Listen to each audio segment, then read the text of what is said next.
Deputy Speaker. My constituents have waited for a long time for the justice system to feel like it is putting victims before criminals, and this bill delivers that. Tougher sentences for assaults on emergency workers, stricter conditions on bail in high harm cases like domestic abuse, increased jail time for sex offenders and child abusers, and extra funding for violence reduction, including knife crime. This government is making our communities safer. In 2010, you were more likely to be a victim of violent crime in the Cleveland Force area than anywhere else in the country.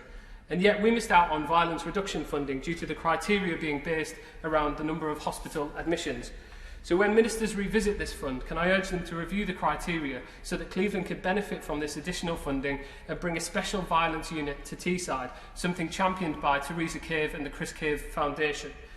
But outside violent crime, when it comes to tackling petty crime and antisocial behaviour, the role of neighbourhood policing, or as it's better known, common sense policing, cannot be underestimated.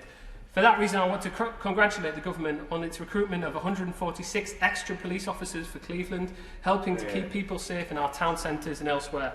Because antisocial behaviour isn't just limited to town centres itself, as residents in TS6 have experienced for far too long. TS6 is a regular meeting place for illegal off-road bikers who cause great nuisance to local residents and put themselves and other people in danger by riding their off-road bikes around the streets and on Eston Hills.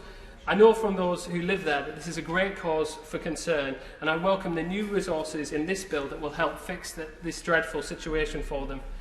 This bill also introduces new measures to crack down on repeat offenders.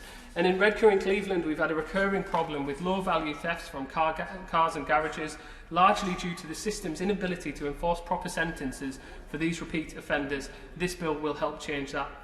But new resources and measures can only go so far. What we need is leadership in Redcar and Cleveland, and a police and crime commissioner that my constituents can be proud of. We've had 6 chief constables in 8 years, and a damning verdict from HMIC in 2019 describing Cleveland Police as the worst force in the country. Our officers aren't at fault. They're being failed by the force's leadership and Labour's Police and Crime Commissioner. Now, I have full confidence in Chief Constable Richard Lewis to turn the fate of our force around, but we need an effective Police and Crime Commissioner to hold the force's leadership to account. So I urge people across Teesside to vote for better policing in Teesside, to vote Conservative for Steve Turner on the 6th of May.